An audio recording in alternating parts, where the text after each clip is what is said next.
So it was like my second or third home game, and I hadn't even been in the game yet. And I had tried to get in the gym, and they stopped me. And they were like, "Oh, sorry, this is the player's entrance." I was like, "I know." He looked at me confused, and then so I was looking at him confused. And then he was like, "Oh, I'm sorry, are you a trainer?"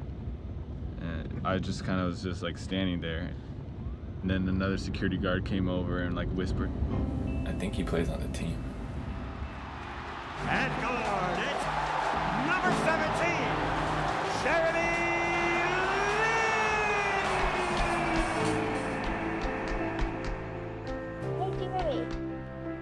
Hi. Nobody thought he could play. He had to fight for everything that he got. It's not often you think you've seen something you couldn't possibly see in the NBA. Lin puts it up. Bang! Wait a minute, who's this kid? Wait, where's he from? Wait, not drafted? Wait, how many teams waived him? When this guy is playing and Golden State doesn't know he's any good, Houston doesn't know he's any good, I got to imagine that something has to do with he doesn't look the part. Jeremy Lin came from nothing to greatness. This kid is giving hope to all those kids that think never could I have a chance. I always told myself my progression is going to be become a rotation player, become a starting point guard, and then win an NBA championship. And people are definitely going to laugh when they hear that. You know, they're not going to be laughing until it actually happens.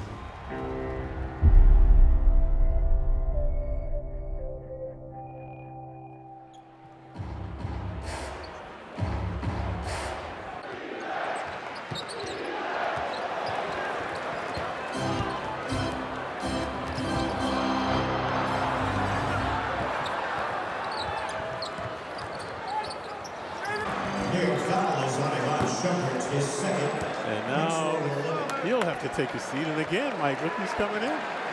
Jeremy Lin, and you're a pretty big ovation. I know God orchestrated this whole thing. There's just too much out of my control. And just the way it happened was just miraculous.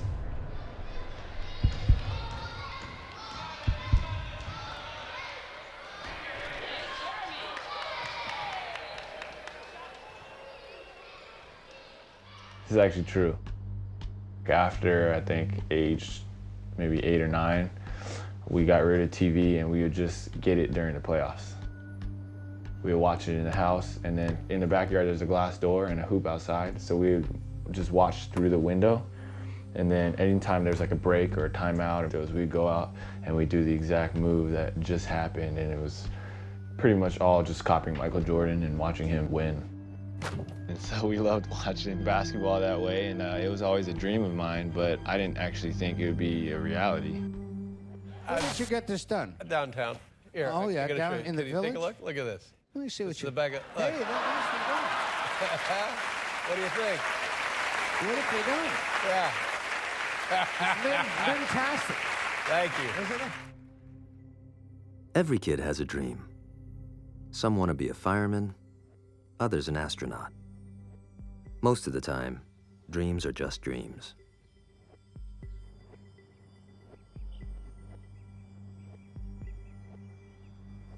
This dream starts in Palo Alto, California, a suburb of San Francisco, where a young man learns about faith, perseverance, and opportunity.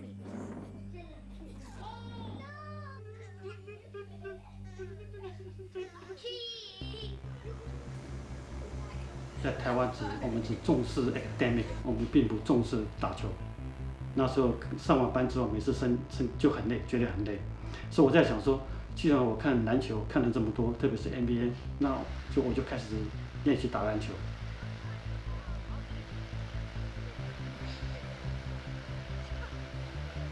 我自己练习了5年，就是像怎么追捕，怎么take a shot，OK， 怎么 lay up。 我自己练了5年，然后各式各样的，譬如，而且我特别喜欢练习的就是 Kareem 的护哨。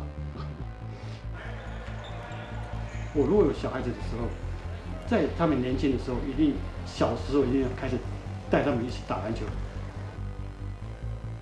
My dad was taking us to the YMCA. We're still like elementary school. There's like open gym Monday, Wednesday, Fridays from like 7:30 to 9:30. We would just come home from school and we would just all do our homework as fast as possible, and then when someone couldn't finish their assignment, then we would go and help them. So if I couldn't finish, Josh would come over and help me. If Joe couldn't finish, we would go over and help Joe. That's everything we've always known, is just, having each other and being best friends with each other.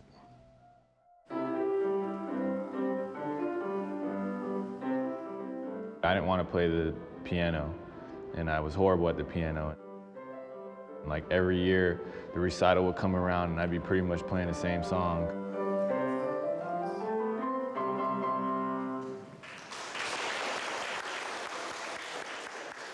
And they were just like, this is not working, I'm wasting my money. All he does is play basketball, so let's just let him play basketball. As we grew to love the game, my mom became a huge supporter. I think she could just see that we loved basketball, that we were passionate about it, and she's passionate about us, so whatever we want to do, she always wanted to support us. She always drove. She was always a team parent for every NJB, AAU that Jeremy played for, that I played for. She was always there. She was always supporting us. Not every mom, Asian mom especially, is gonna support their child playing basketball. 你只会 cheese， 你还会干嘛？啊 ？Strong will. Strong will. If he wants something, he will do anything to get that thing. So he will knock his head on the ground. He will just make himself fall. He will do anything to get what he wants.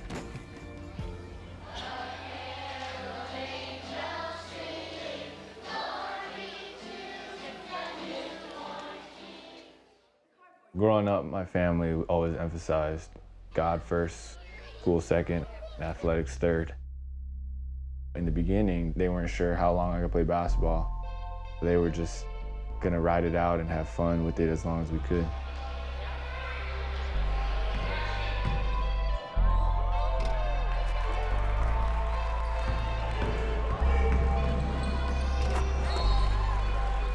I got invited to a Y League game in Palo Alto.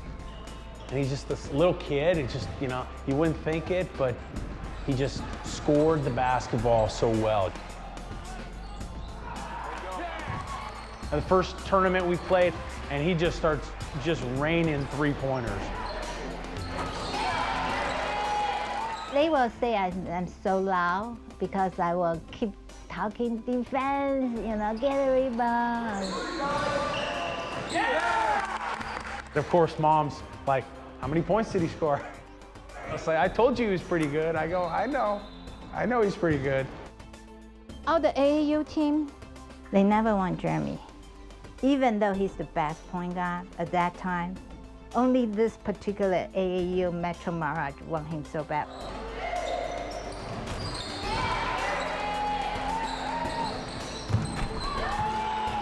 I love being the underdog just because it's just what I'm used to. I would be good in this league, and then people would say, oh, but he can't play well in this league.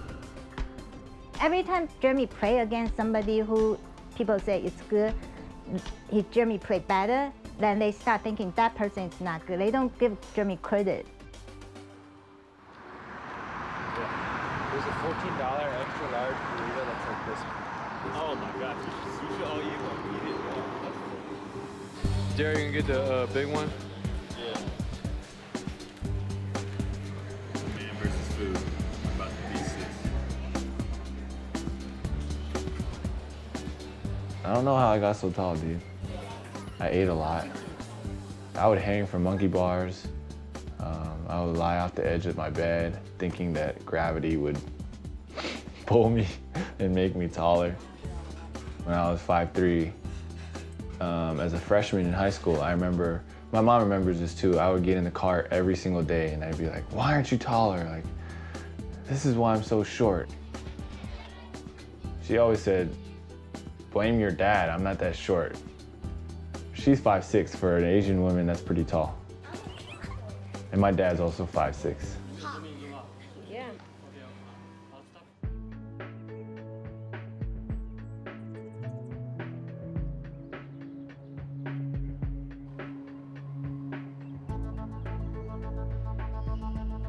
I think my biggest influence on him as a player, the most constant, dominant conversation that we had was him creating for others. In high school, he knew he could get by and do well on his talent. A lot of kids, and him especially, it was all about scoring. And my constant conversation, my constant challenge with him is, Jeremy, you're a creator. You could really be the man if you just embraced who you are as a player. During his junior year, Jeremy emerged as the Vikings' star. With every game, his skills and confidence grew. But so did his ego. We were like 30-1 at one point. We were killing everybody. I was starting to get a big head, thinking I was sweet and everything, and then I get hurt. Jeremy had a tradition of shooting around the night before his high school games. But on the eve of the state semifinal game, the high school gym was closed, and Jeremy played in a pickup game at his local YMCA. That night, Jeremy fractured his ankle, and his faith would be tested. I just pretty much broke down. I broke down crying. Up until then, like, I'd never gone through any serious tragedy. That was the worst thing that ever happened to me. With Jeremy on the bench, the Vikings' hopes for a state championship quickly faded. You know, from a high schooler's perspective, that's like everything. Told him to take a step back and to look at it from a bigger perspective. I remember my brother sent me this really long letter. He talks about how God gives and takes away.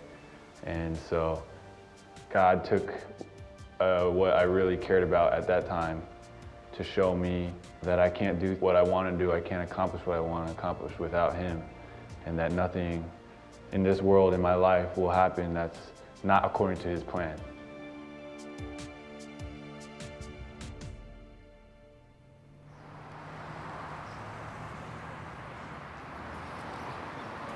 When David faced Goliath, he didn't know the outcome, but he was zealous for the living God.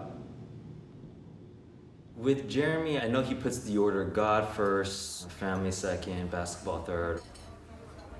And he'll tell you this now, at least. Looking back, it's more of God is in all those things. And in high school, he was humbled. He learned that he couldn't do everything himself, and he could only put his faith in God.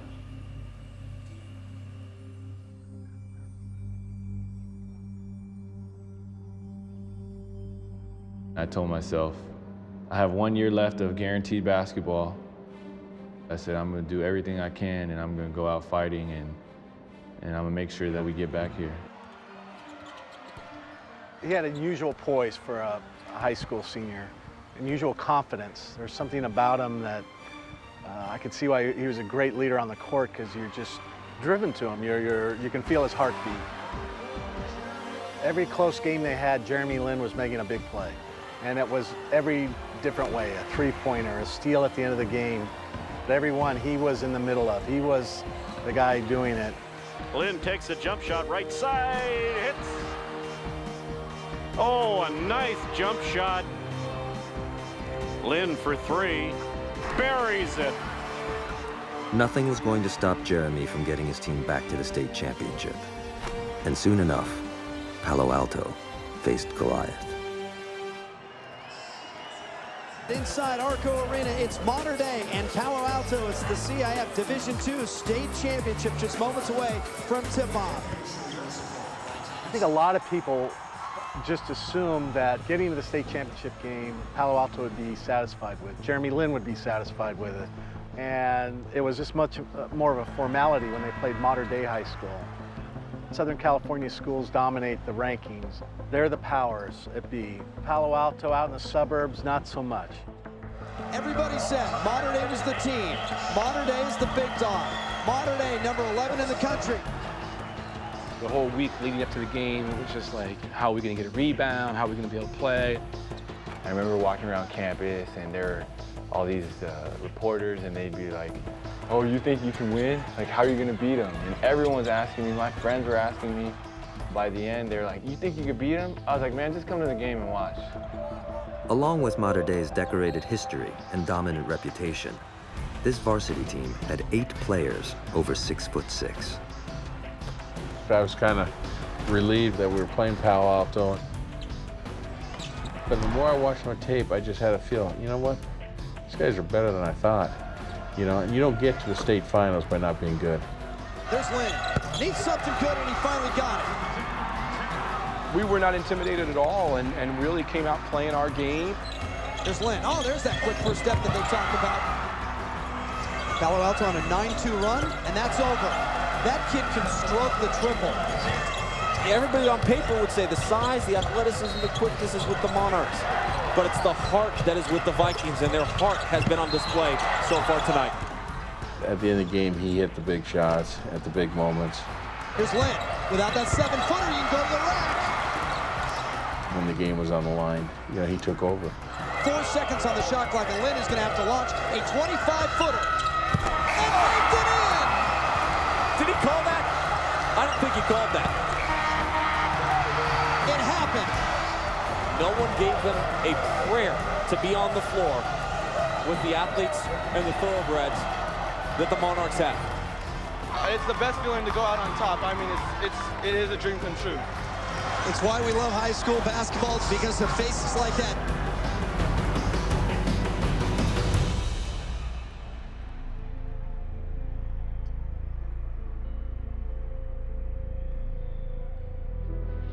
When I really looked at everything a basketball player could do for himself individually and for a team, Jeremy Lin was the best player here.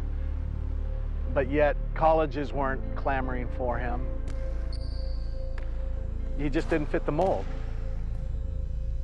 After my senior year, I was just dying to play in college, and I felt like I deserved it. I remember it was just a very long process, very frustrating because I was going from Pac-10 school to Pac-10 school. I couldn't even get some Division III schools to look at me. And I was dying to go to Stanford. I would go there and play with them all the time. I would always ask their coach, you know, what can I do to play for you? And yeah, I've always said if I was black, I would have gotten D1 scholarship, but that's my personal opinion. Well, he's an Asian kid. He's an Asian kid, and he's not 7 foot tall, and you don't see a lot of Asian point guards making it in Division I basketball. Such a simple kind of thought, but was the thinking.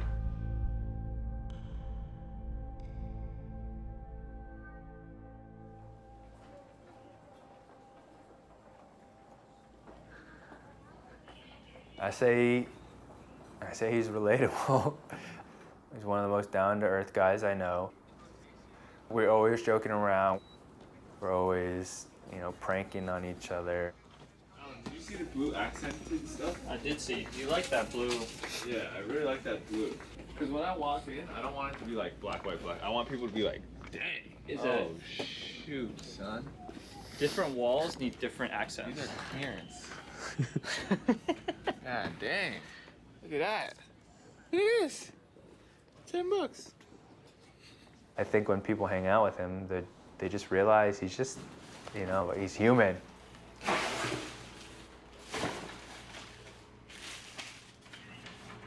Good. All right, I'll text you when we're ready to go.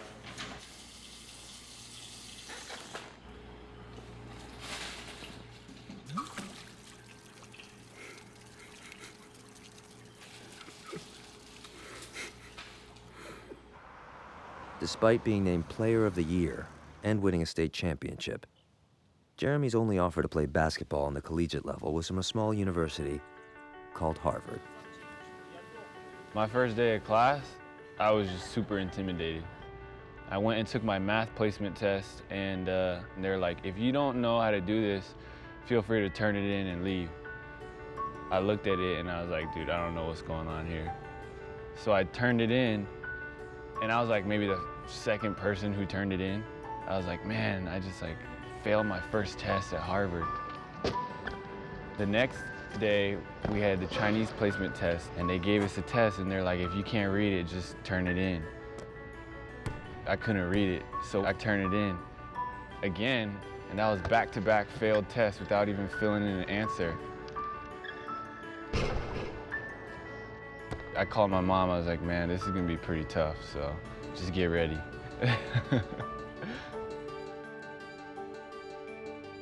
In a lot of ways, Jeremy Lin going to Harvard was a very logical thing.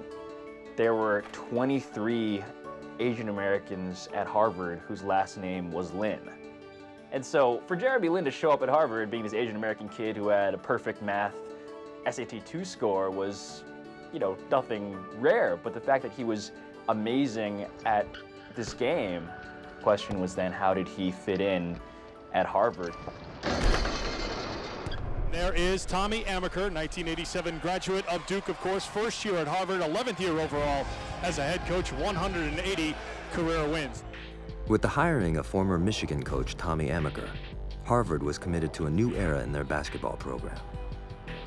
Amaker was a star player at Duke University, then spent 9 years as an assistant coach to the legendary Mike Krzyzewski. The basketball landscape at Harvard was about to be transformed, and Jeremy was leading the charge. We knew we had something pretty interesting, especially with Jeremy, because of how hard he worked, first of all, and how important basketball was to him, and then his talent. I think he was very much underrated, and I think he wanted to play in the style and the system, you know, that we were going to implement, which is going to be high octane, and he's a hard-charging, aggressive, fearless player. A steal by Jeremy Lin. He's going to go in for the easy jam. Looking up ahead, Lin splits defenders and lays it in. All right, now. My 15 years of coaching, my 4 years at Duke, I've never seen anybody work as diligent and as hard as Jeremy. He came in every day and put the work in. We watched film every day. We did work before and after practice. He busted his tail and he did all the things that we asked him to do. Top of the circle, deep three, Jeremy Lin. It seems the bigger the game, the better he played. It's Big East basketball as the 13th ranked UConn Huskies host the Crimson of Harvard. Now keep an eye on Jeremy Lin today. This is the type of player that can single-handedly help Crimson pull off a miraculous upset. He was the best player on the floor. You know, that's saying a lot when you're speaking of a team as the caliber of a Connecticut. Wow, what a move on the runner off the glass. I think that's when everybody was like, all right, he's more than just like a good college player. Like, he just made a very good team look bad. Casey had it knocked away and a steal by Dyson. Takes Lin to the basket and Lin blocks him at the rim. What a block. Scoring 30 points there, being forced to deal with in every way. Back to Lin, top of the key. Pump fake, drives in, throws it down with both hands. Oh, what a dunk by Jeremy Lin. He kept us believing all the way through that we have a chance. This guy's leading this team in every category, not just one. I mean, it wasn't like he was just a scorer. He was the best defensive player, he was the best rebounder, the best passer, and he pretty much could do it all. It was just kind of like those moments where it was crunch time and winning time. You know, who's going to step up? Back the other way comes McGurty, into the front court, drives down the lane line, goes up with the right hand, lays it in. 3 seconds left. Harvard back the other way, down by a point. Jeremy Lin bumped at midcourt, leads in, he's going to go! Harvard wins it! Harvard wins it! Unbelievable! Jeremy Lin, an unbelievable shot, and Harvard has won in the most incredible fashion.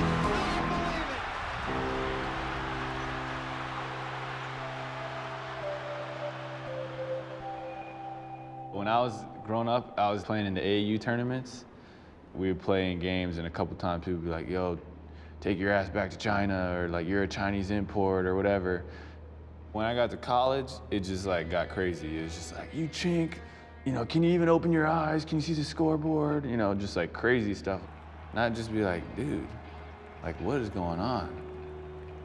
Being in the spotlight brought Jeremy an inevitable byproduct: attention, both positive and negative.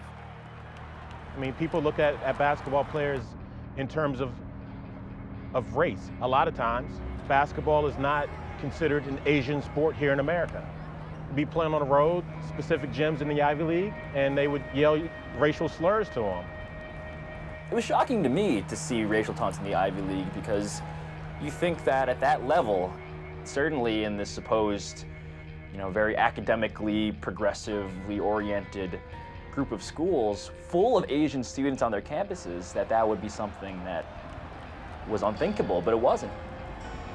And I just told them it's a sign of respect. Yeah, they're ignorant, but at the end of the day, they're trying to get in your head. You're thinking about what they're saying and not thinking about the game.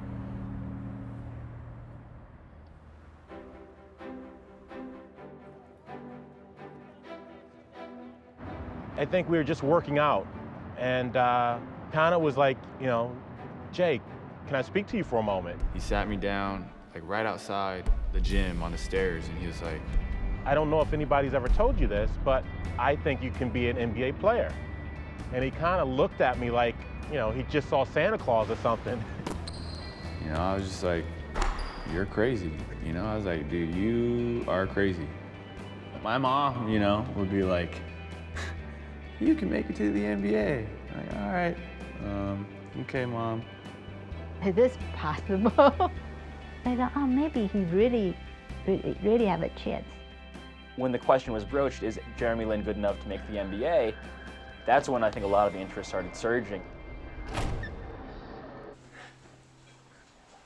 Can you tell me the history of this blanket? Yeah, this blanket is legendary. Yeah? It's all about Lion King. We have Nala right here, baby Simba, Timon and Pumbaa. This is one of my favorite blankets of all time. What about the Sesame Street blanket? No, my second favorite is the Garfield and then Sesame Street. Oh, man. All right, fans. Good evening, and welcome to the 2010 draft at Madison Square Garden in New York City. The first round, we weren't expecting really much anything. Tonight marks the realization of a dream for the best young players in the world.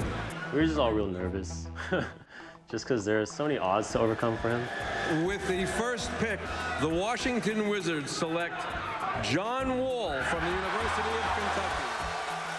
I was hopeful, but to be completely honest, I was like, let's just wait and see what happens.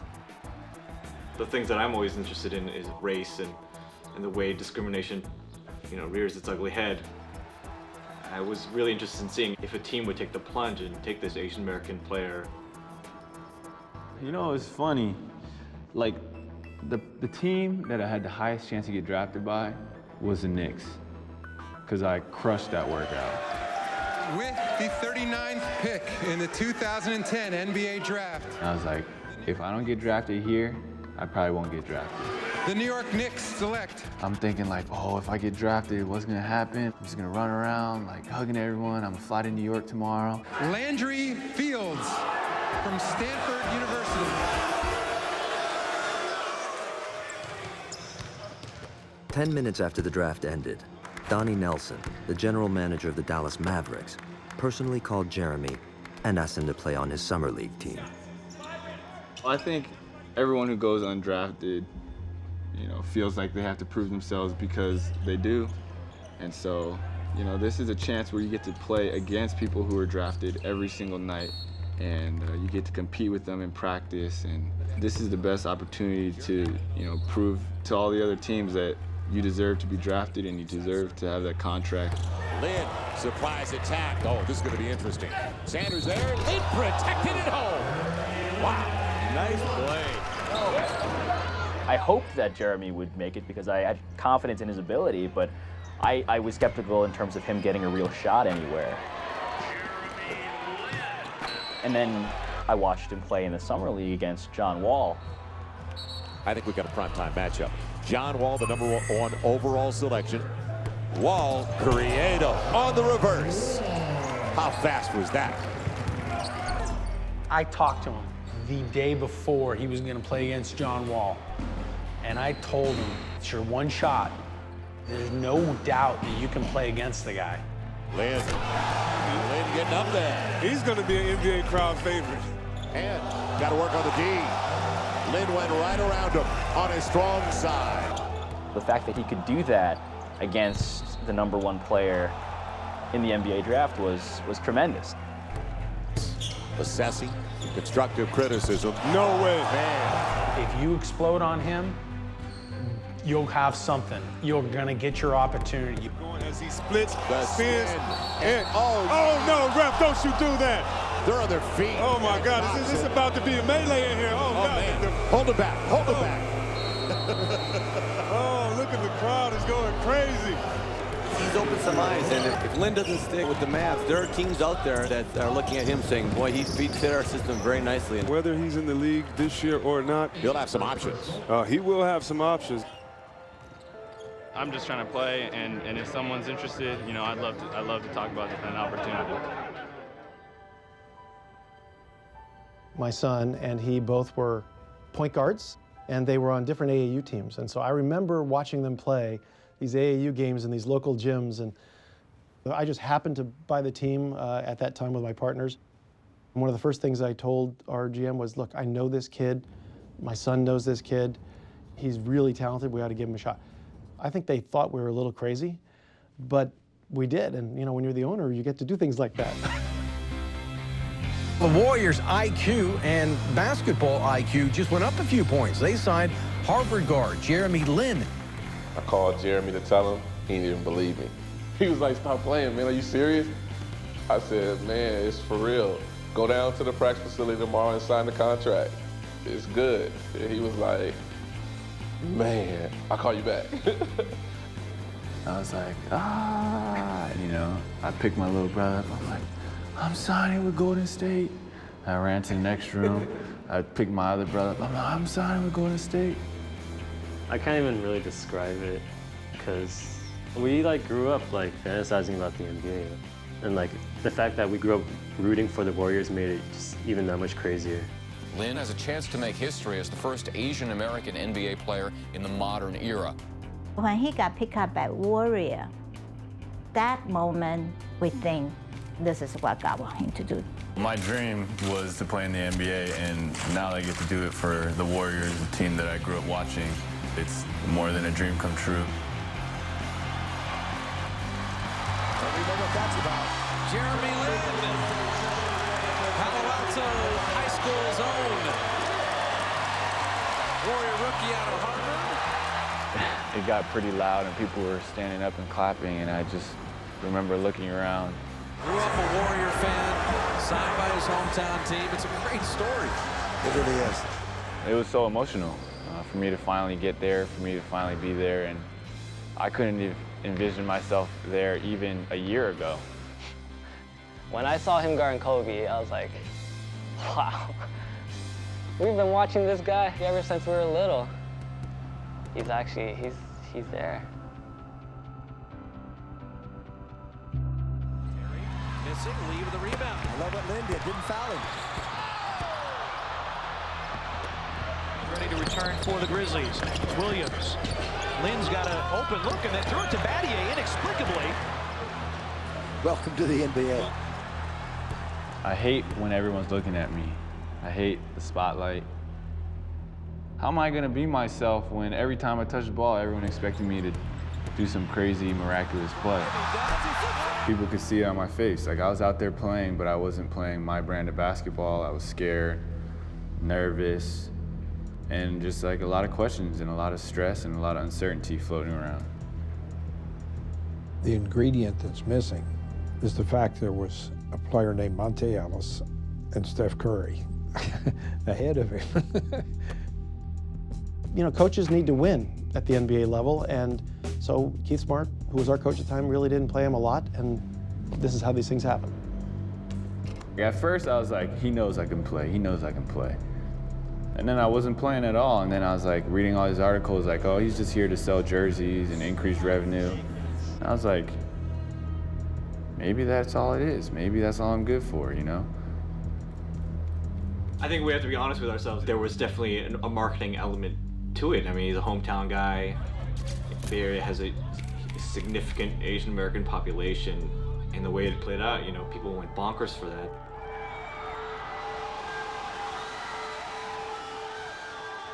A lot of what America perceives as Asian is very foreign.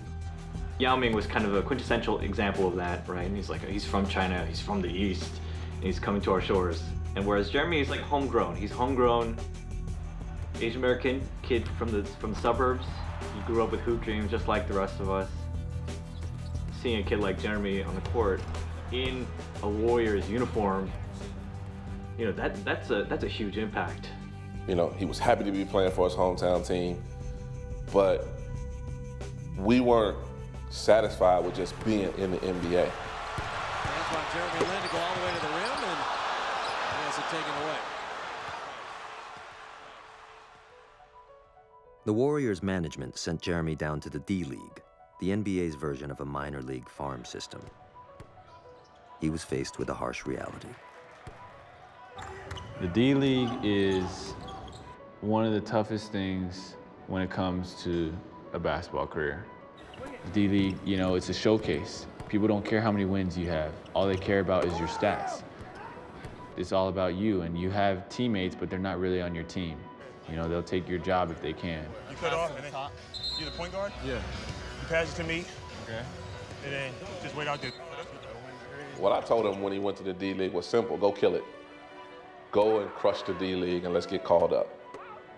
Because it's a battle. You know, it's a battle right here. I was like, man, like if I play bad, this may be it. Jeremy Lin drives against Squeaky, tries to get to the rack, throws it away.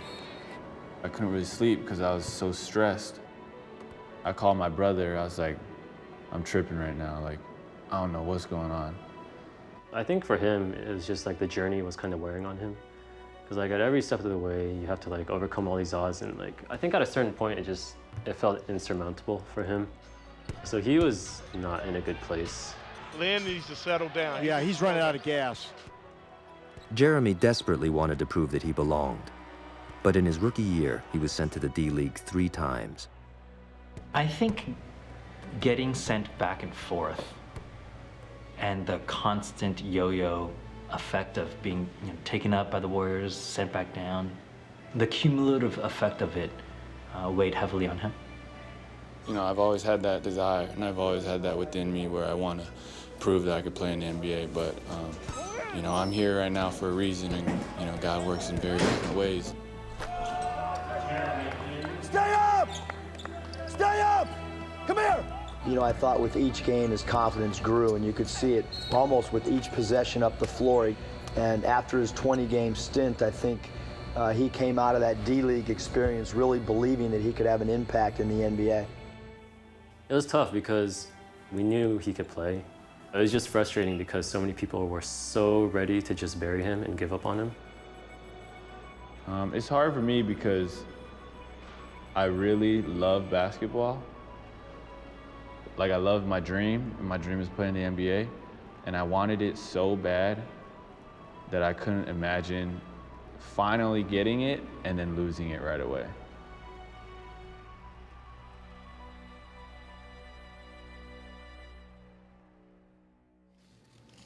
Does anyone in here think LeBron is not as good as Kobe right now? I think LeBron is definitely not better, just bigger. It's kind of hard to say. You know better than us, so.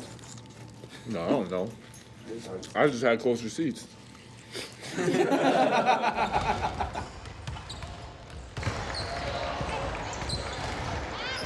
Older kids. Hey, you guys are in here. On here, in here. Nice. Perfect in the left, or right. Perfect. Yeah, I like that. This is a good group right here. Hey, don't move. Stay out there. All these Asian kids are like intimidated by me. I like talk to them, they're like, I'm like, dude, I'm not like Frankenstein. If they're really tall, you're gonna get stuck and then you'll get called for a travel. Right here. Okay. Ricky has something to say. No problem. Thanks for coming. I remember in the D-League, I kept a little diary. I know that's a little girly to some of you guys, but I like to write down some of my thoughts every once in a while so I can look back and remember. And I remember on December 29th, I wrote about how I actually wish I had never signed with the Warriors. I wish, you know, I wish I could quit basketball because I wasn't having fun. And what got me through those times, obviously I don't feel that way now, But what got me through that time was the #1 reason why all the leaders are here today. And that's because we want to let you guys know that God loves me and that he has a perfect plan for me. And that his plan will take me through a lot of ups and downs, but if I stay faithful to him, in the end, I know that he's gonna work everything for my good. Now when I play basketball, I don't play for anybody else anymore. I only play for God. And that's the type of purpose that he gave me, and once he gave me that purpose, then that's when I had my peace. And once I got my peace, that's when I got my joy.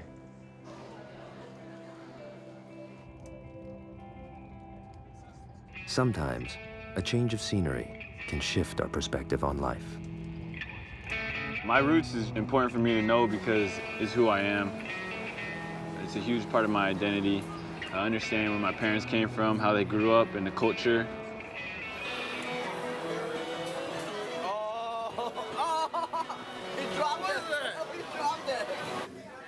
So that's why I come back every summer, just to get a good feel for that. I'm very proud to be, who I am.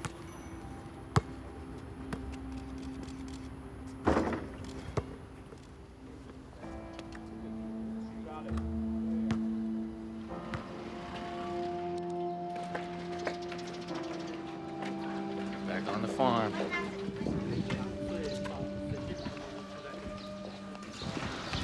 I'm back up a little bit now.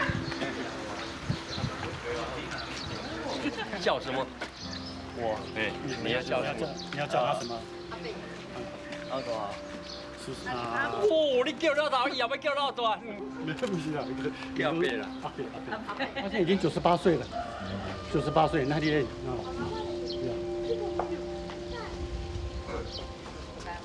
Okay. Seeing where my dad grew up, so 40 years makes a huge difference, just from him growing up here to how we grew up in the U.S. So it's definitely humble beginnings. 说他是在加州长大，代表 Golden State Warriors， 然后第一次回到China 来。 毕竟是 NBA 的球员，对吧？然后我们这辈子有可能就这么一次机会跟 NBA 球员接触吧。谢谢平湖的球迷和市民的关心，以后我要常常来看大家。Hey there, I see that rip. Oh, hey, hey. Watch yourself. My grandparents are born and raised in China. My parents are born and raised in Taiwan, and I was born and raised in the U.S. And so there's a lot of history and a lot of culture behind who I am.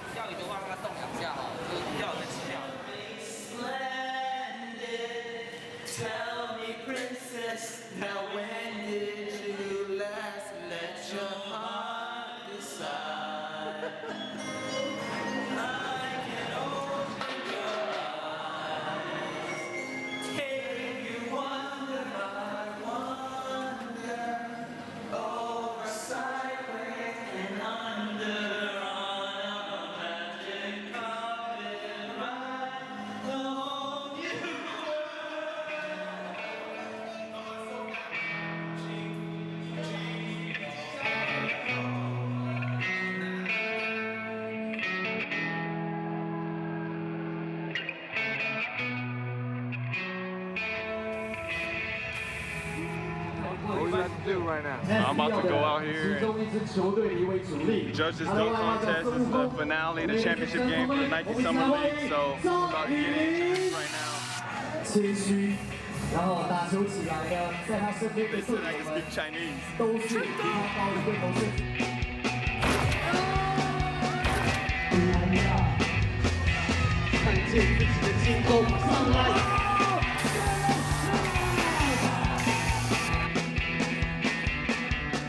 Basketball culture here is crazy. The fans, they love basketball. There's people playing basketball all the time on all the courts. The level of competition is definitely growing. Got a chance to see some games, and so, it's definitely awesome coming back and seeing how much the sport has grown in the country.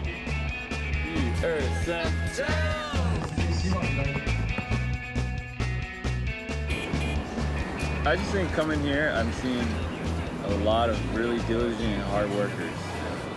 I feel like everybody works very hard and they do everything they can to support themselves and their families. And for me, that way is basketball. And I think hard work is definitely ingrained in Taiwanese culture and Chinese culture. And so for me, that's something I try to pick up on and really embrace.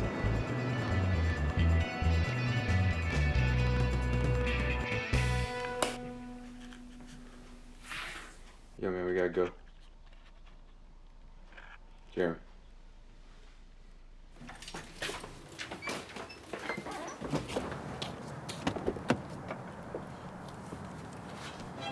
At 12:01 Friday morning, the NBA locked out its players after failing to reach a new collective bargaining agreement. A lockout has a very large impact on a lot of people. The current offer that is on the table is not one that we can accept. It could be a couple weeks, could be a couple months. We're already hearing this is going to be a very long lockout. We're about to go into the nuclear winter of the NBA. The collective bargaining process has completely broken down. And we're all in this together. And if these players don't get them what they want, they're not going to play. I don't think it's resolved. I think it's bad advice. I actually secretly wanted the lockout to continue because it gave me extra time to get better. We are willing to continue discussions on a potential compromise. There are some owners who are willing to forego the season. We want to play basketball, that's what we do. And right now, we don't have an opportunity to go out and do what we do best. If we need to lose an entire season, we should go ahead and do it. Got all my sweaty t-shirts in here, man. That's disgusting. And so I knew the longer the lockout went, the better player I would become.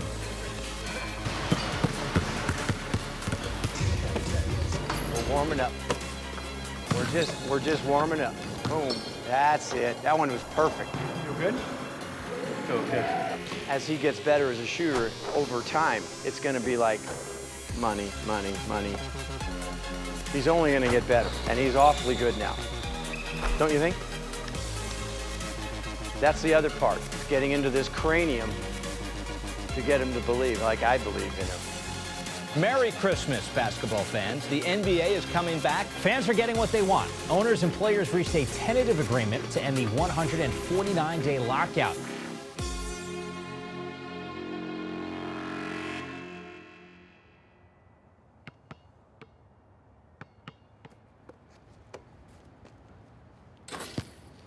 Going into my second year, I'm not really like thinking about anything I'm afraid of. You know, I feel like through my first year, at least in my own eyes, like I proved to myself that I can play at this level.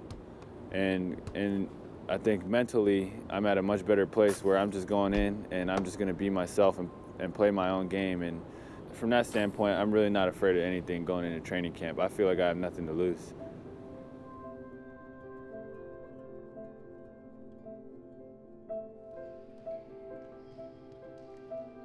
We didn't have a center that we felt good about, and we needed to create enough salary cap space to go make an offer. And in order to do so, we had to cut somebody. It was one of the hardest decisions that we could have had to make. They called me up midway through in the middle of a drill. They're like, hey, you gotta go upstairs. I went in there and the general manager and assistant general manager were like, we gotta let you go. We're trying to get DeAndre Jordan.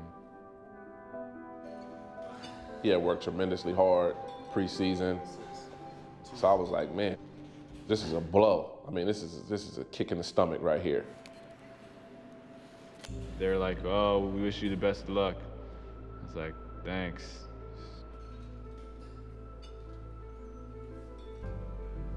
Within 48 hours, he was picked up by the Houston Rockets. Yeah, we were hoping no one else picked him up. Yeah, we were interested in him for quite a long time. Had been to his games at Harvard. At the time, we just added him and said, hey, let's bring him in and see what happens. I went to Houston.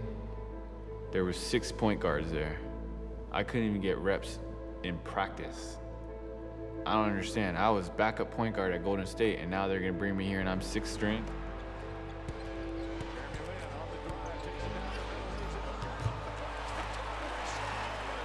With a Spurs Rockets picked him up, that was probably the bottom of the barrel for him. Sunday night, we were in fellowship, and I remember Jeremy said, hey, I gotta go. I gotta catch my flight to Houston. He was standing at the door, and he had tears in his eyes because the pressure was really getting to him. He just didn't know what his future was gonna hold. And I remember he turned to me, and he says, I don't know if I can keep doing this. After only 12 days with the Rockets, he was cut again. It was Christmas Day. So, all right, obviously a lot has been happening in the last couple weeks. What's going through your mind and how you feeling today? Christmas morning, I was waived, flew back home Christmas night, and within 2 weeks I had been waived twice by two teams who said they still wanted me. 10 a.m. this morning, found out the Knicks had picked me up. And that's gonna be my first game with the Knicks. It's gonna be at Oracle Arena. You know, I'm literally going into this game tomorrow night. I have no idea who my teammates are. I've never played with them one time.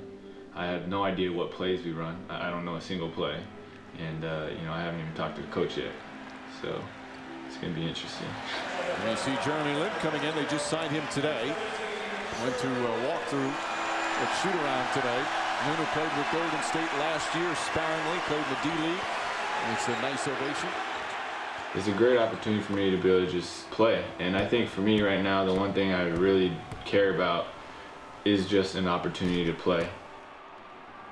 I'm gonna give my best effort, and if I go down, I'm gonna make sure I go down doing it my way, which is God's way. And so it's the night before, and I got to get my bags ready. And after the game tomorrow, we head to LA, Sacramento, and then I'm off to New York for good.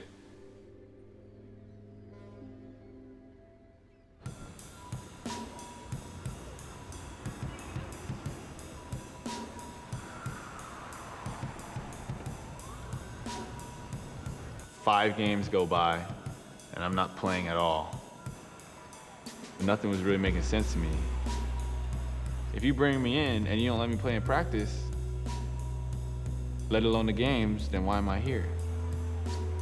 Well, I felt like, I could help you, and I was watching us lose. The Knicks have lost 4 straight games. And the losing streak continues. Knicks have now lost 6 in a row. There's a chemistry problem there on the floor. They need a point guard to distribute the ball. Jeremy's original 2-year contract was about to expire, which meant that if the Knicks let him go, he'd be dropped with no pay, and this time, for good. During practice, Jeremy would stand right beside me on the side of the court and not really get in even in practice. He was just there in case one of these guys got hurt. I pretty much saw the writing on the wall. I was like, I'm pretty much done. And I was resigned to the fact that I was gonna get let go. Standing on the side of the court, he comes up to him and he goes, hey coach, I've got a question. I go, what is it, Jeremy? I'm taking a taxi everywhere. Should I ship my car out here? And he was like, probably not. I was like, oh hell, I'm gonna get waived. And so I went and talked to Glenn. I said, Glenn, what do you think? And he goes, well, we haven't really seen him. We don't know. And I said, you know what? Let me try to see if we can get him in a couple games before Tuesday and just see what happens. They're like, look, you're going to play tonight. I want you to go out there. I don't want you to do too much. I was like, okay. I won't. 8 points for Garnett. Lin coughs it up. Bradley to the rim. I didn't do too much. I pretty much did nothing. I played horrible. I missed shots. I had turnovers. I had bad fouls. Lin reached in. I thought at most I had one more chance the next game. I was like, okay, I just screwed the Boston game. I probably will get cut, but they may give me one more chance tomorrow. I think at the time, Jeremy was actually staying with his brother in New York. And he was talking to me on the plane. He's like, my brother, he had some people over. So, is it cool if I crash at your place instead? You know, I was like, yeah, sure, man, come, you know. I was given forewarning, though, that my couch wasn't huge. It was actually a rental couch at the time. It might have been maybe 6 feet long. We get in at like 2 in the morning. I go over to Landry's place. He's like, this is my couch. And his couch is like this big. I'm like, dude, I have my head hanging off of one end and my legs hanging off the other. I'm like, oh my gosh, how am I gonna get a good night's rest? Like, I might play tomorrow. This might be my last chance. I remember thinking to myself, one, I hope he gets in because he really didn't do enough in the Boston game to warrant getting big minutes. And two, if he gets in, he's got to play well or they're going to release him after the game. It's funny, this season was the only season in the last like 11, 12 years since the last lockout where people have played back-to-back-to-back games. And New York only had one stretch of back-to-back-to-back games. And if we had more days to rest, I'm not sure if I would have been able to play in that game. I prayed that day, and my prayer is, God, if this is your will for him to play NBA, you need to show us.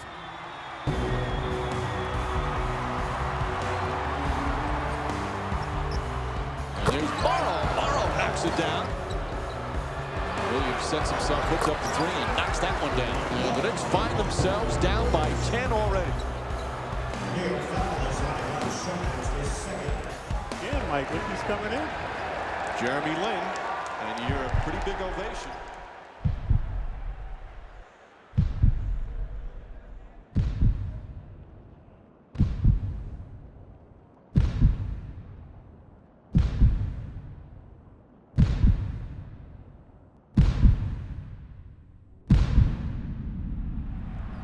He didn't look tentative. He didn't look overly concerned. He looked like, dude, I'm about to go do it. If they cut me, they cut me. If I don't never play another NBA game, so be it. I'm going to play like Jeremy Lin can play. Jeremy Lin drives and finishes. Nice play from Lin. Here's the strip, but Lin throws it ahead to Tony Douglas. Up for the layup, banks it in. Here comes Shumpert to Lin. Lin flips it up and puts it in. Jeremy Lin once again. He finished the half with like 10, 4, and 4. Like good numbers for a half. That was such a higher high than like anything he's like done. So I was like ecstatic at that point. The second half, he just went nuts. Driving to the basket, does it again. And a chance for a three-point play as he got hit. Bumped by Petro, gets to the rim, count, and a foul. He is in one special night become a Garden favorite. Will it be remembered? He was stringing together like 3 crossover moves in a row, like things he's never done before. Splits the defense again, gets to the rim, pucks it in, and a foul! Wow! And the crowd on their feet saying homage to this man. Clyde, even it looks like his teammates don't believe what they're seeing. I was just so emotional. There's no way they can cut me now. I just had the game of my life. Again, the crossover, the basket, puts it up, puts it in. Jeremy Lin with 25. And this crowd is going crazy. Penetrating, manipulating, devastating the Knicks.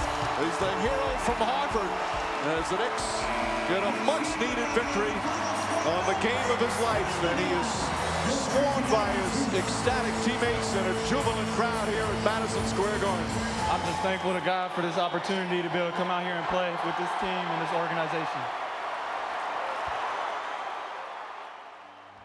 Man, I was taking a shower and I was like, I didn't even know. I was like, is this water like from the shower or am I actually crying like tears of joy?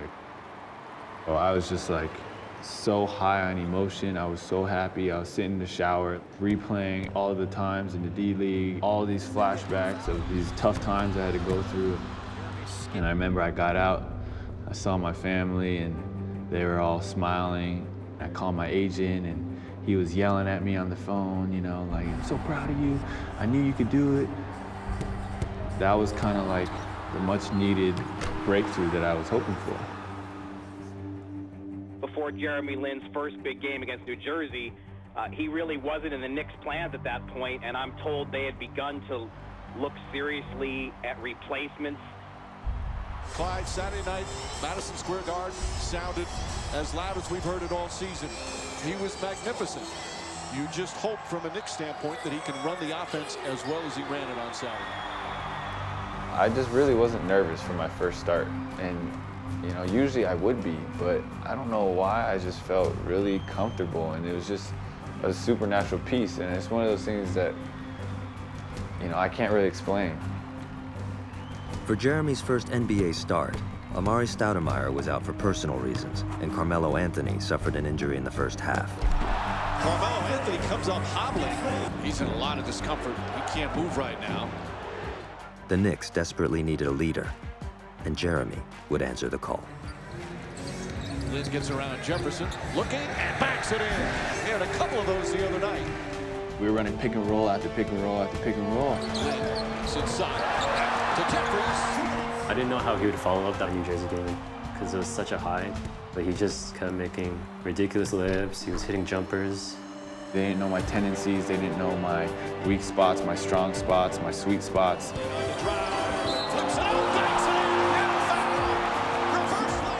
They had never seen me play.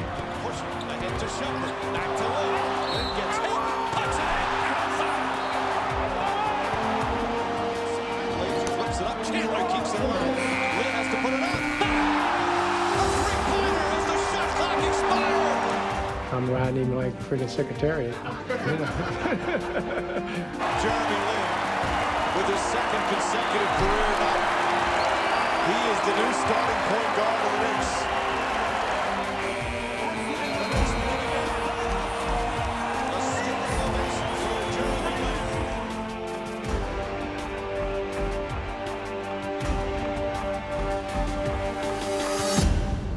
You know, there's so many little variables, with every step of the way being something I can't control. You know, Houston waves me a day late. If they waved me a day earlier, I would have been past the waiver wire. Shumpert gets hurt that morning. The Knicks pick me up because they had worked me out the year before. You know, it happens to be D'Antoni who's coaching here, whose offense is tailor-made for me. And all of a sudden things just go crazy. He's averaging 26.5 points a game the last 2 games. I don't think that's going to continue. Obviously, that's not going to continue. And then we hit the road and go to Washington. And it's like John Wall again, you know? Like, I played against John Wall in the Summer League. And now it's like a rematch. Now I'm playing against him again.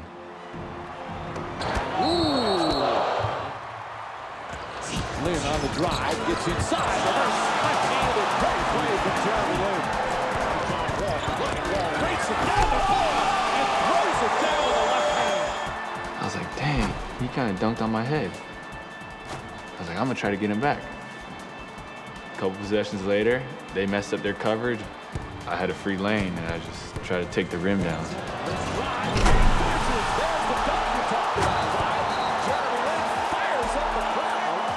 When I saw that opening, I just tried to dunk it as hard as I could. I don't know, it's just, there's been so much pain and so many trying times, and now they get to play. I'm just letting it all out, man. I'm just letting it all out on the floor. After the game, I just look back and I'm like, man, that was so fun. There's a great story that's brewing, and it's Jeremy Lin. And this week, contracts are guaranteed for the rest of the year. He's been balling out, saying, show that man his money.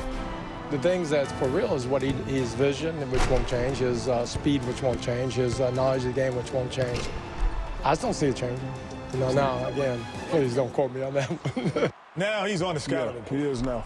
Let's see if he's in the scouting report for the Lakers on Friday night at the Garden. This is basically where I lived the last 2 weeks, and so it's the couch I slept on. My brother and sister-in-law did a good job of hosting me, had a lot of fun. And now their little kid might have to move out. If I don't do laundry now, I won't do laundry when I'm married. Fact. You guys are brats. So we do other 他在我 things. 那是你的那是你的家教比较 Like- 他在我家的时候就来 Like what? 不过这里比较麻烦 What don't we do is the question.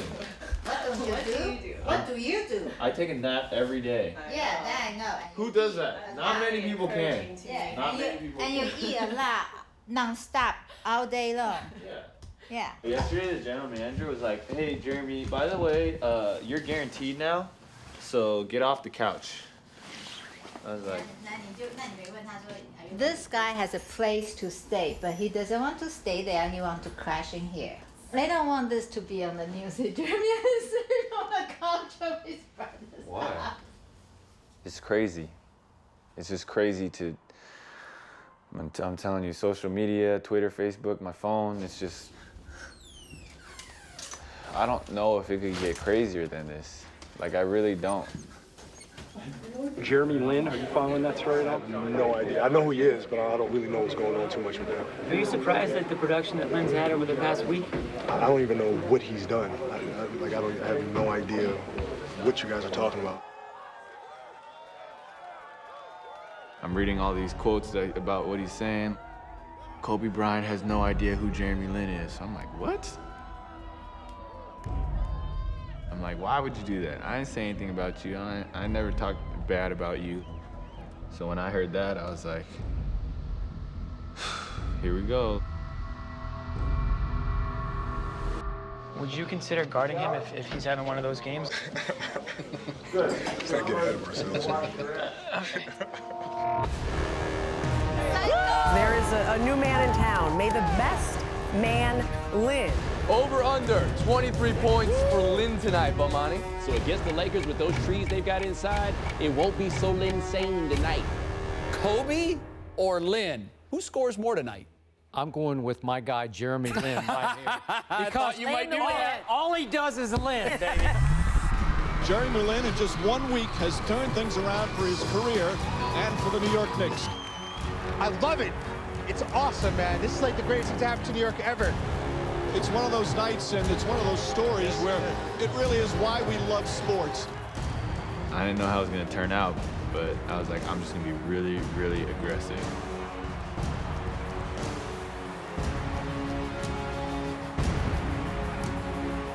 Everything was going well. Everything was going down. Lin puts it up, puts it in. Terrific starts.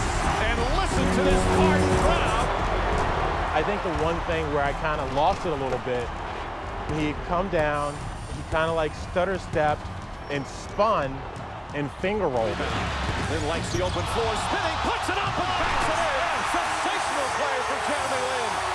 The garden erupted, and to do it on the national stage, anybody who saw that moment will never forget. Electrifying the Garden again. He's got 18 points.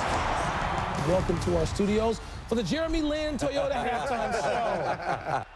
Jeremy Lin was superb, 7 of 12 from the field, 18 points, 5 assists. Kobe Bryant and the Lakers struggling shooting the ball, but they're only down by 8. Bryant, a couple of fakes, gonna put it up and knocks it down. Struck by Lin, stolen by Lin. Left side shot, left-handed layup. Bryant spinning, difficult shot for some. Yeah. Kobe Bryant again. He is starting to get in one of those zones right now. Gasol is on Lin. Puts up the two-pointer. Puts it in. Jeremy Lin with 31. And a rebound by Jeffries. Lin for 3. Bang!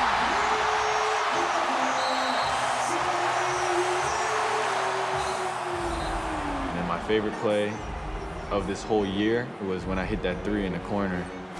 Just because that game had so much hype, and that shot was kind of the dagger that put the game out of reach for them.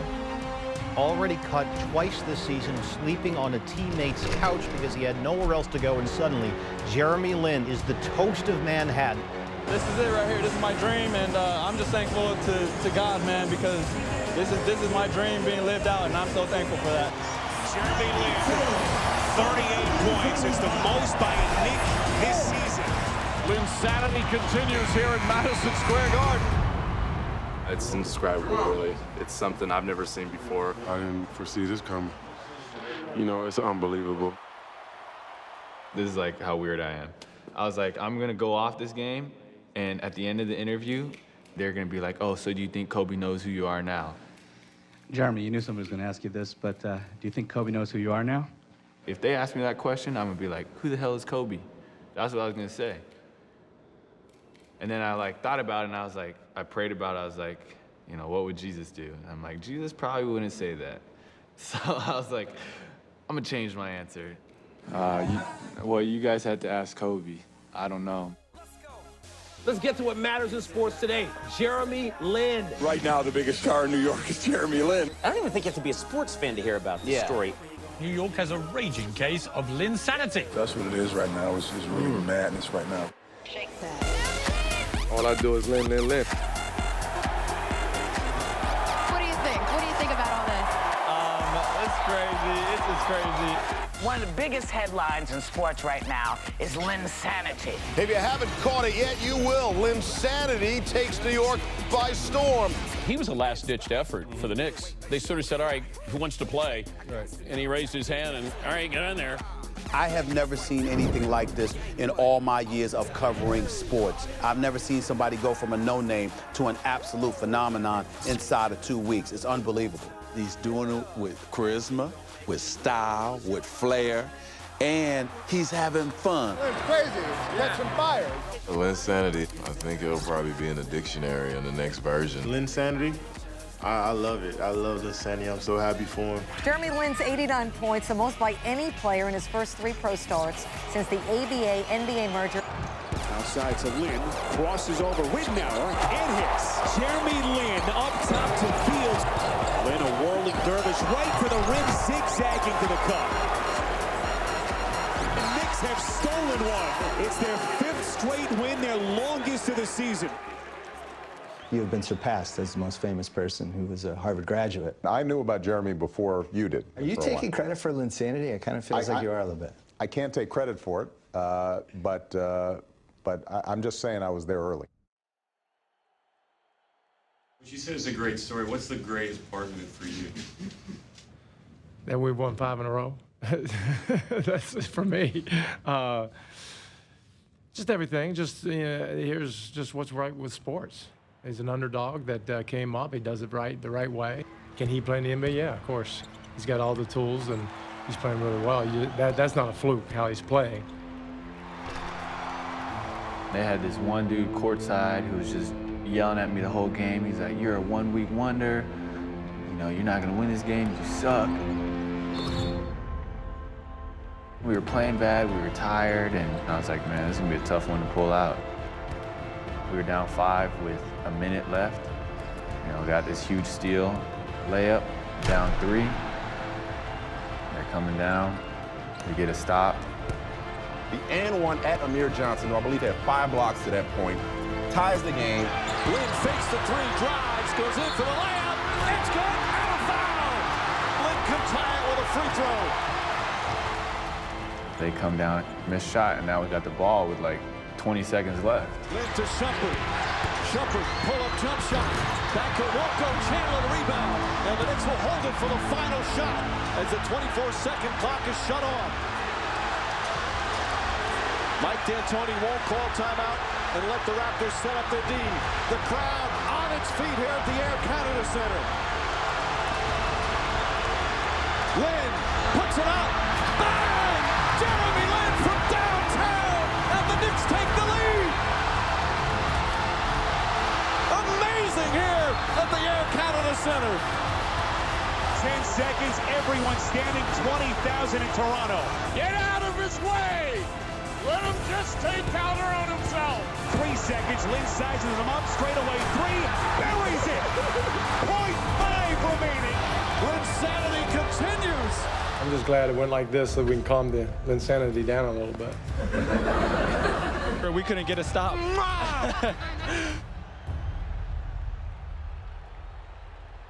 That's all I dream about is hitting the game winner and then doing some cool little dorky pose and then walking off. You know, that's like all I did growing up. I always wanted to do that. I wanted to know what that felt like. He's got the game, he's got the attitude, he's got the swag, he's got all of that. Okay. Thank you for being, or do I do the first part? No, just... Okay. Hey, Jeremy, whoops. It's driving me out of my mind. Just dial ** Knicks on your iPhone or Android phone. Or go to NY Knicks. Can't get it out of my head.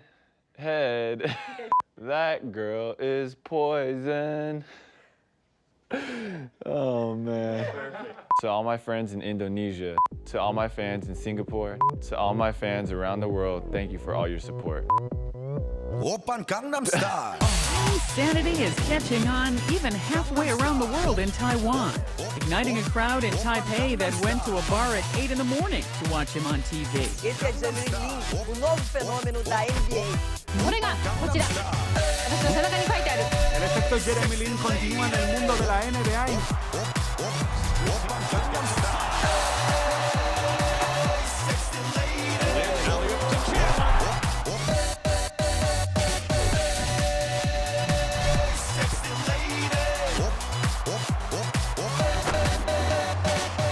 Oppan Gangnam Style.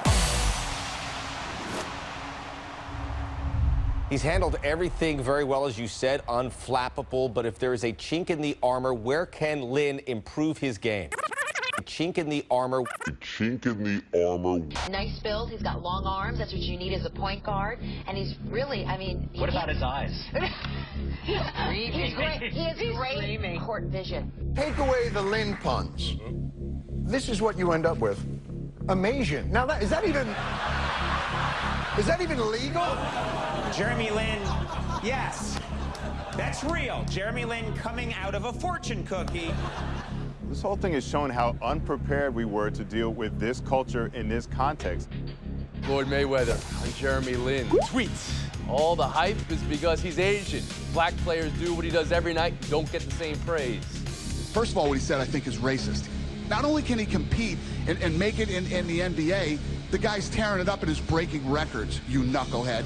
Check it out. He does the math to win. Yeah. For many years, we've had many stereotypes about Asian Americans, and now they're all kind of coming out like there's no big deal. They are a big deal. And that'll do it. The winning streak comes to an end in disappointing fashion. And the New Orleans Hornets and Jeremy Lin and the Knicks, their first loss in the Jeremy Lin era. Now it's easier for me, you know? Someone will say something racist, and I'll laugh, and I'll think it's funny. Everything I get now, like all the negative stuff, I'll just put it in one place and turn it into positive stuff so that I could use it the right way. And when I play out of anger, I play horrible. And so I had to learn how to control my emotions and then just like let it go. 因为在 NBA 打球已经有很繁重的比赛的压力，媒体的压力，观众的压力，在这一方面，这些都是由自然而生的。不管你喜欢不喜欢，不管你考虑不考虑，这些东西都是存在的。所以我认为，希望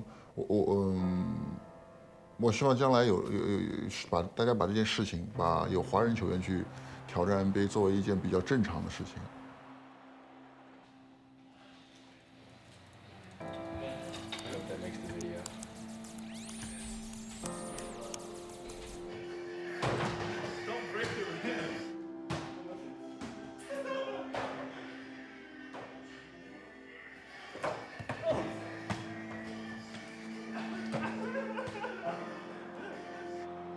因为我感到，当你在突然一下子成为一个明星的时候，肯定会有很多的事情发生，很多的人出现，所以在这个时候呢，我希望他更多的和家人待在一起，因为家人是对自己最大的、最无私、最大的支持，只有家人是会给你最大的、最无私的支持。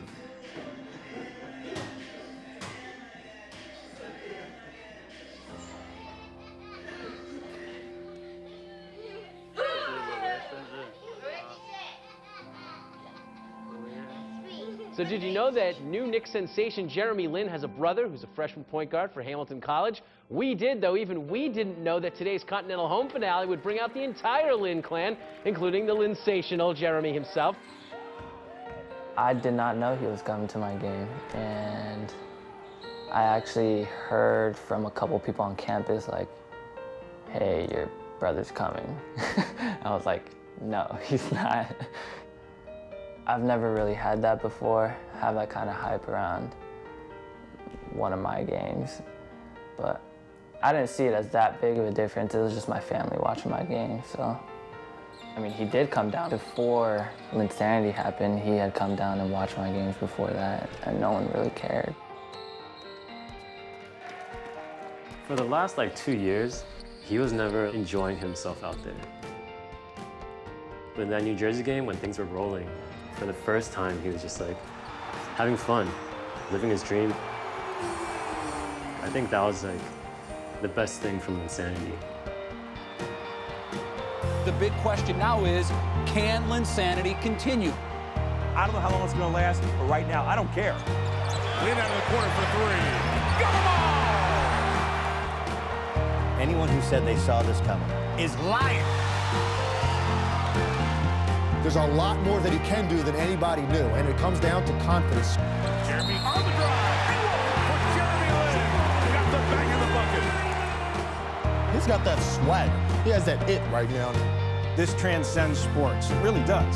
He has shined and evolved into the best story in sports today. Pressure in the backcourt. Oh, and Lin will steal to the basket.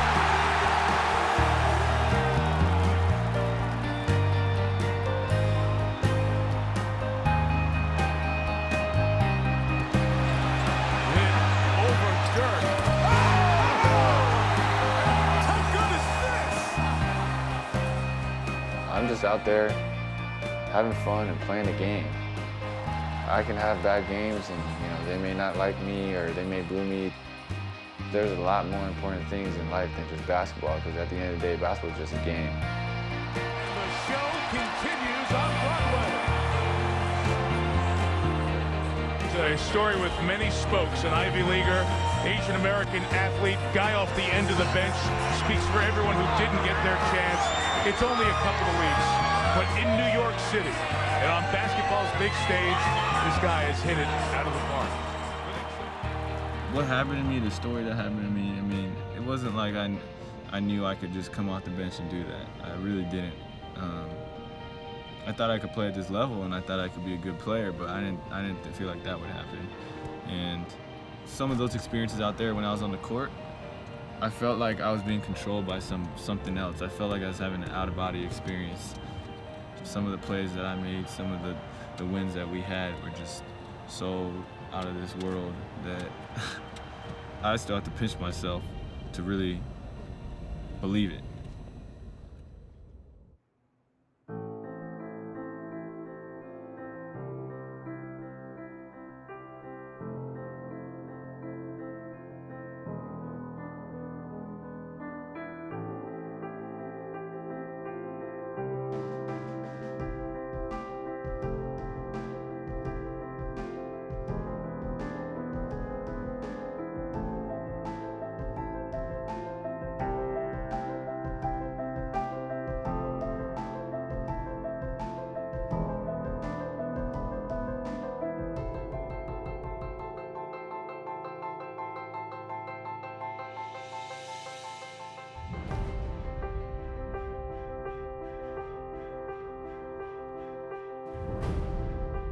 As Jeremy ends one chapter and begins another, the road ahead will continue to test his perseverance, but his faith will forever guide him.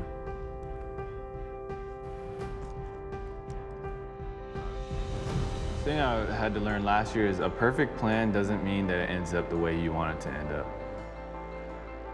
In the past, if you asked me what a perfect plan, I'd be like, I get what I want, I get my dream, I play well. Now I have a different perspective on what a perfect plan is. You don't get better if you win all the time, You get better when you lose, you improve when you lose, you look at yourself more when you lose. So if you learn a lot, or if I learn a lot, if I grow a lot, if I become a better person through tough times, that's part of his perfect plan, and that's part of his perfect will.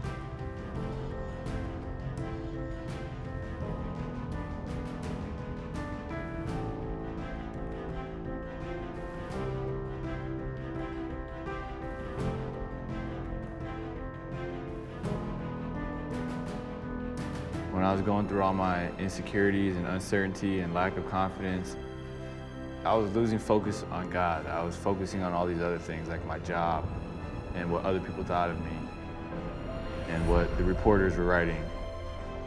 You know, over time, I was able to check myself and kind of get my focus back. And I think God did something supernatural in me, something that I couldn't do on my own, something that I may never be able to recreate.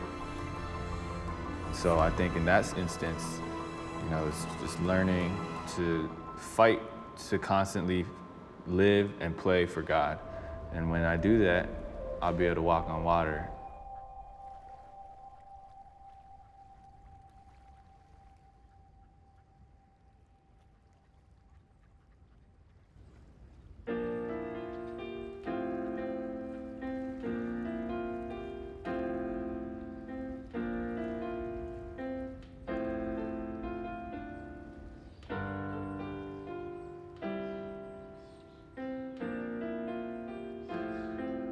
It's all about Lion King. We have Nala right here, baby Simba, Timon and Pumbaa.